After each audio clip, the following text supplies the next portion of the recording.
네, 사실은 이번 만기일 오기 전에 다들 아무 생각이 없었어요. 아무 생각이 없었다. 네, 만기일이 있는지 없는지도 모를 정도로 만기를 맞았거든요. 근데 저희들 실전 경험을 해보면 아무 대비를 안 하는 날은 꼭 한번 크게 흔들리고 대비를 많이 한 날은 아무 일 없이 돌아가는 경우가 상당히 많았는데 이번에도 역시 너무나 사람들이 옵션 만기일이고 뭐고에 대한 관심이 전혀 없었거든요. 그래요. 예, 예. 그만큼 돈이 계속해서 밀어붙였기 때문에 서서히 사람들이 좀 안이해졌었던 흐름이 있었는데 그럼에도 불구하고 결과적으로 보면은 돈의 힘이 정말 세구나.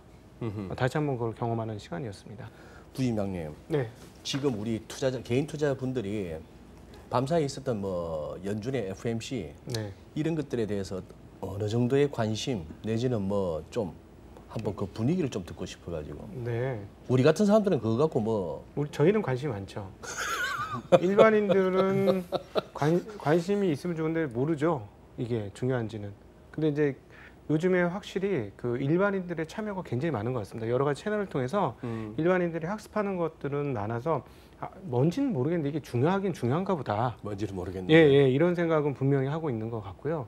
그다음에 이제 제가 조그마한 온라인에 조그마한 온라인 카페를 하나 운영하는데 개인들이 자금이 밀려 들어오는 게 정말 느껴져요. 느껴져요. 예, 느껴져요. 그러니까 근데 이게 어떤 거냐면 채널이 많이 바뀌었다는 게 예전에는 증권회사나 이런 소위 말하는 이제 브로커리지 하는 기업을 거쳐서 왔는데 이제는 그냥 면대면이에요. 그러니까 직접. 그러니까 우리는 저희 증권회사 표현은 비대면인 거죠. 비대면인 거고 증권회사가 이제 투명 인간이 되고 직접 투자자들이 직접 자기가 알아서 찾아서 들어오는 그런 흐름들이 굉장히 강하고 계속해서 물어봅니다. 돈을 어떻게 했으면 좋겠나. 근데 뭐 부동산이 된다고 생각하는 사람들조차도 주식은 좀 해야 되겠다. 이런 생각. 오늘도 그런 상담을 하나 했는데요. 예, 이걸 운영을 좀 해야 되는데 어떻게 하면 좋겠느냐 이런 질문들이 굉장히 많고 과거에 비해서는 적극적이고 또 하나는 이번 그 3월달 이후 기간을 통해서 조금 상처가 좀 아물었는지 아니면 새로운 자금이 와서 수익을 내서 흥분을 한 건지 이 시장에서 뭔가 된다라는 생각이 과거에 비해서 월등히 강해요. 그러니까 새로운 피가 들어온 것 같아요. 새로운 피. 네. 네. 저는 오히려 현장에서 느꼈을 때는 이 코로나를 눈에 본 것 같아요. 그리고 코로나를. 네, 그리고 앞서 이제 연준 의장이 얘기한 것처럼 조금 일깨워준 거지. 우리 그렇게 좋은 건 아니야.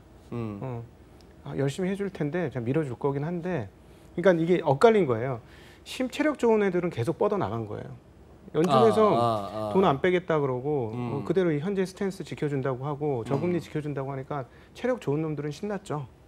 그냥 빵 같은 애들. 예, 계속 공고해요. 오늘도 또 올라가지 않습니까? 그래서 그냥 걔네들은 그냥 갔는데 이제 현실에 보이는 애들, 그러니까 대표적인 게 뭐 보잉이라든가 은행들 그냥 될 줄 알고 리오픈하면 될 줄 알고 열심히 시세를 뽑으면서 달렸는데 맞아. 우리가 달리긴 달렸는데 떨어져서 달리긴 달렸는데 상황 보니까 경기가 완전히 좋아지는 건 아니잖아. 맞아. 우리가 너무 세게 달렸네. 숨차네. 하면서 자빠진 거죠, 오늘. 그러니까 현실을 보게 된 거예요. 아까 우리 영호님께서 말씀하신 것처럼 그렇게 지금 우리의 상황이 이렇고 우리는 계속 밀어주겠다고 해서 안심을 시켜준 것은 맞으나 그래서 이제 시장이 한번 올라간 것은 맞으나 현실을 보니까 현물 시장의 흐름으로 봐서는 얘들은 상관없지만 우리는 상관이 있어 하는 애들은 오늘 싸그리 다 주가가 빠졌거든요. 네, 그렇게 보시면 될 것 같습니다. 그렇게 보면 될 것 같다. 네. 그 평가를 점수를 주신다면 내지는 뭐 평가를. 네, 현장에 있는 사람 입장에서는 죽었다 살았죠. 덕분에. 네, 덕분에 저희가 이제 현장에 있을 때 3월달에 거의 뭐 다 죽어가고 있는 그 상황에서 언제 구원의 빛을 봤냐면 구원의 빛. 네, 회사채 사준다고 하면서 하이힐드 급등하던 게 딱 멈췄어요. 그때 끝났다 모든 게. 예. 근데 왜냐하면 끝도 없는 무슨 뭐라 그럴까요? 식탐을 가진 것처럼 시장이 끝도 없이 요구했거든요. 맞아요. 예, 하나 내고 났는데도 이걸로 우리 안 돼. 또 냈는데 이걸로도 안 돼. 계속 그랬잖아요. 그래서 설마 이것까지 할까? 연준이? 근데 처음에는 어떤 생각이 들었냐면 전 그렇게도 표현했는데 연준이 타락했구나. 네. 타락해도 이렇게까지 타락할 수 있나? 이런 생각이 들었었어요, 실제로. 그래서 뭐 나중에는 그 하이힐드까지 사주니까 이게 지금 뭐 하자는 소리야. 나는 좋은데 투자자 입장에서는 구원을 해줘서 좋긴 한데 감사하고 고마운데 그래도 이건 심하지 않나 했는데 지금 와서 보니 그 다음 사태 벌어진 거 보니까 이런 생각이 들더라고. 와, 연준의 연구자들이 되게 똑똑하고 앞을 제대로 보는 애들 그리고 통계가 되게 그 면밀하구나. 이걸 알고 이렇게 대응책을 냈구나. 이런 생각이 지나 보니까 나더라고요. 그러니까 그 다음에 뭐 실업률이고 실물 경제 무너지는 속도, 그 다음에 저희도 생각지도 못하는 그 락다운이 점점 길어지는 그 과정도 이렇게 보면서 이렇게 안 했으면 망했겠구나. 이런 생각이 정말 들더라고요. 그래서 그런 측면에서 우리 위원님 말씀하신 것처럼 고맙죠. 저희들 입장에서는 현장에 있는 사람 실제 감정은 그렇습니다. 다음번에는 주식도 사주지 않을까요? 네, 방법이 없었잖아요. 이제 더 이상.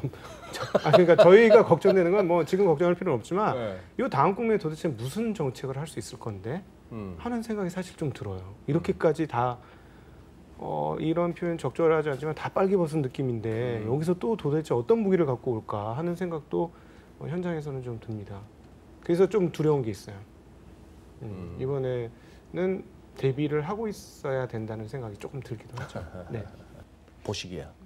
그 예전 개미를 본 기억이 이제 가물가물 없어져가지고요. 예전개미. 근데 이제 예전개미 얘기하려면 언제쯤을 떠올려야 되죠? 한 15년 정도는 거슬러 올라가야 될 것 같습니다. 15년 정도. 네네. 근데 그 이번에 오신 분들은 젊은 분도 많고 나이 드신 분도 있고 다 섞여 있어요. 네. 네, 다 섞여 있고 국제화되어 있고 해외 주식도 해야 된다고 생각도 하고 국내 주식도 해야 된다고 생각을 하고 있고 왜 그런지 모르겠는데 뭔가 학습이 됐는지 주식을 또 좀 해야 되겠다라는 생각으로 오셔요. 예. 그게 이런 어떤 뭐 정말 요즘은 야 이렇게 많아 유튜브 채널이 경제 주식 관련해서 싶을 정도로 네. 야, 뛰는 선수보다 해설자가 더 많다 싶을 정도인데. 네. 아니, 선수가 다 없어졌잖아요. 선수가 지금 증권회사에서 필드에서 제대로 훈련 받아가지고 투자할 수 있는 선수들은 하나도 없어졌는데 관중은 꽉 찬 거죠. 운동장에 관중은 꽉 찼는데 선수로 대표로 뛸 사람은 별로 없어서 이거 굉장히 웃기는 상황이에요. 지금 왜냐하면 잘 아시다시피 7, 8년 동안 지금 소위 말하는 한국의 대표 펀드들 중에 수익 제대로 난 게 1도 없어요. 네, 그런 상황이니까 참 웃기는 상황이죠, 지금. 그런데 말씀하신 대로 일종의 지식의 보편화 이런 채널들을 통해서 막 벌어져서 사람들이 이제 좀 아는데 그래서 걱정이에요. 왜냐하면 이게 투자가 그렇게 쉬운 게 아닌데 살짝 알아가지고 많이 아는 것처럼 해갖고 와서 과연 이거 잘 될까 하는 걱정은 좀 있어요. 요새 상담하시면서 약간 네. 좀 불편하시게 경우가 좀 있겠네. 그래도 뭐 상담을 할 수 있다는데 감사합니다. 왜냐하면 상담이 정말 오랜만에 들어오고 있어요. 네, 근데 오늘 좀 많이 바빴는데요. 상담한다고. 근데 그 뭐 제일 마지막에 얘기하려고 했던 건데 시장이 저는 프랙탈처럼 갈 것 같아요. 뭐처럼?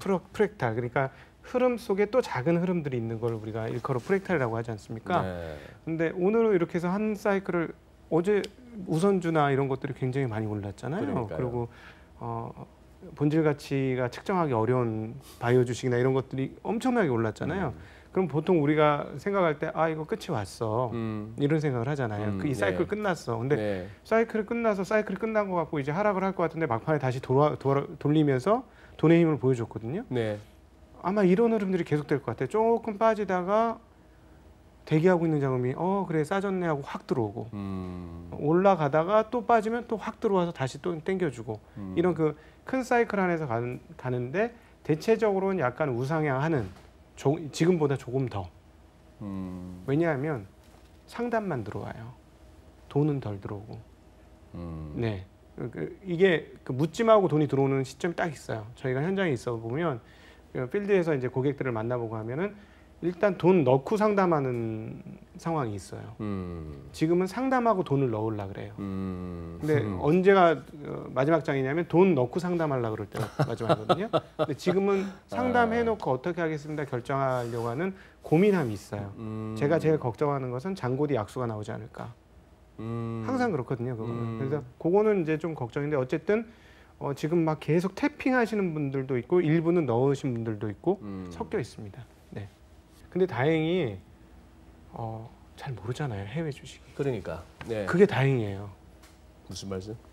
해외 주식을 많이 알았으면 다쳤을 수도 있는데 모르니까 우리가 빠망이라고 하는 페이스북, 아마존, 그 마이크로소프트, 그다음 애플, 넷플릭스, 구글 이런 정도에서만 놀고 있어요. 네. 조금 더 가면 뭐 테슬라 뭐 이런 정도 거기에서만 놀아요. 그러니까 왜냐하면 모르니까 잘 아는 것만 하는데 그 아는 것만 모르지 않습니까? 그래서 예 이번에 굉장히 운이 좋아요. 제가 보기에는. 네. 네. 운이 좋다. 만약에 평생에 내가 처음 주식 거래한다 시는 분들이 이번 3월 그때 바닥 근처에서 아니 이렇게 뭐 그 전에 잡았던 거 견디다 올라오신 분들하고는 다르게 이거 뭔가 느낌이 해서 이제 처음으로 주식하신 분들이라면 제가 봐서는 이거 아주 이거 농도가 센 뽕을 맞으신 것 같아. 네. 이제 장 떠나기 힘들거든요. 이런 경험이 있으면은. 저는 그래서 제발 비나이다 한 3년만 가라 이러고 있습니다.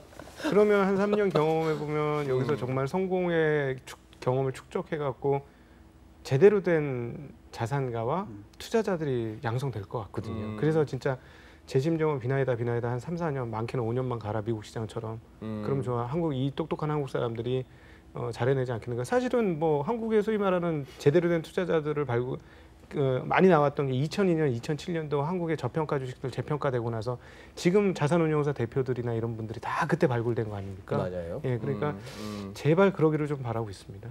가면은 먼저 가지 왜 항상 나중에 가요? 먼저 가라고 우선 아닌가? 저는 이거 개인이 만든 게 맞는 것 같습니다. 좀 싸고 예, 작은 돈으로 팍팍 움직이고 예, 그걸 노리는 사람들도 있을 것도 같고요. 그다음에 요 얼마 전에 무슨 일이 있었냐, 지난 2주간에 무슨 일이 있었냐면 개인들이 좀 팔았어요. 뭐를요? 주식을. 그래요. 예, 예, 개인들이 기관들이 사고요. 얼마 전에 그 하루에 1조 3천억 판 날도 있었죠. 네, 개인들 주머니가 충당 이렇게 채워졌어요. 다시. 네, 저는 그래서 야 이거 그러면 또 개별 주식장에 가겠구나라고 했는데 그게 그 개별이 바이오하고 우선주였던 거죠. 깜짝 놀랐어요. 그때 한번 털고. 네, 돈이 남았으니까 이게 떠날 것 같지는 않은데 이게 어떻게 시장에 다시 환류가 되지? 그러면은 이제 기술주나 이런 게 다시 오르나? 막 이렇게 봤는데 그거는 별로 안 움직이고 갑자기 이상한 쪽으로 싹 갔어요. 바이오로 갔죠. 바이오로 가서 머니 게임이 보이네 이러니까 그 다음으로 우선주까지 가는 그런 머니 게임이죠 이것은. 그래서 항상 드리고 싶은 말씀은 이건 예전에는 이 방송을 주로 이제 도매 방송이라서 이게 업자들만 많이 봤지 않습니까? 금융업자들만. 근데 요즘에는 이 소매상들이 일반인들이 많이 보더라고요. 그래서 24시 편의점 됐어요. 네, 그러니까 많이 보시니까 말씀드리는데 제발 그 투기로 들어간 건 투기로 끝내시라 이 말씀 꼭 드리고 싶어요. 너무 많이 봐서 투기로 들어갔는데 물리니까 분석 시작해요. 그건 안 되는 거죠. 투기로 갔으면 투기로 끝내고 분석할 쪽은 분석으로 가고 그렇게 하셔야 되는데 그래서 그건 지금 투기를 하고 계신 것이다라는 건 다시 한번 말씀드리고 싶습니다. 네. 네. 힐러리 트럼프 중에 어느 쪽으로 마음이 갔어요? 그때 2016년에는. 제가 옛날에 어딘가 끌려갔었던 다단계에 끌려간 적이 있었는데요. 거기에 그 선전이 트럼프가 이 물건을 사줬다는 게 선전이었어요. 그래서 저런 사람이 어떻게 대통령까지 나왔지?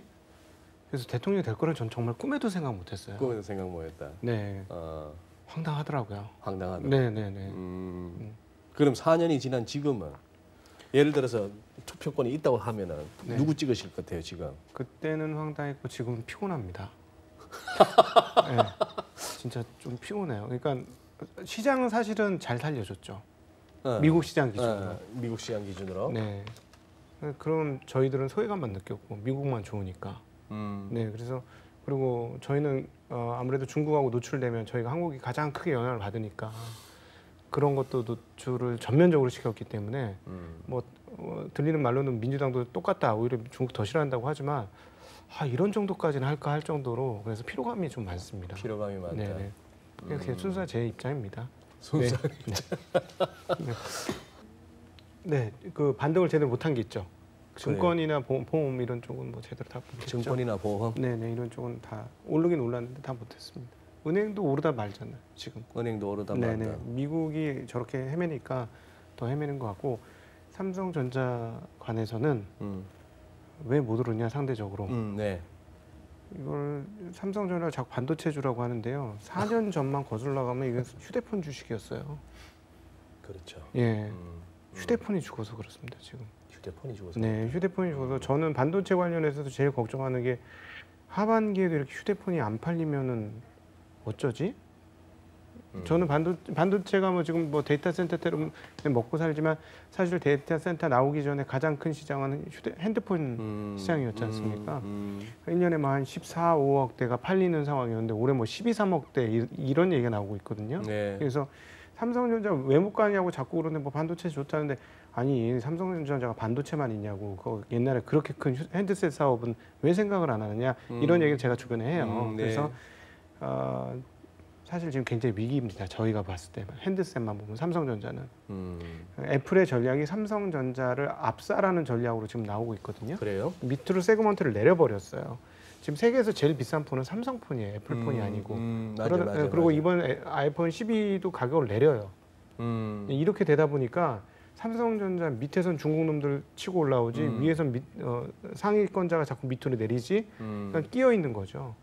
예, 그래서 상당히 지금 거기다 코로나 터졌으니까 폴더블 진짜 한번 해보려고 승부수 띄웠는데 코로나 빵 터져서 승부 못 내고 뭐 이런 상황이라서 삼성전자 그런 부분이 해소가 되면 조금 그래서 하반기에 팔린다는 느낌이 오면 저는 오히려 그때 삼성전자가 지금보다 훨씬 빠른 속도로 움직일 수 있을 것 같습니다. 네. 그렇게 예.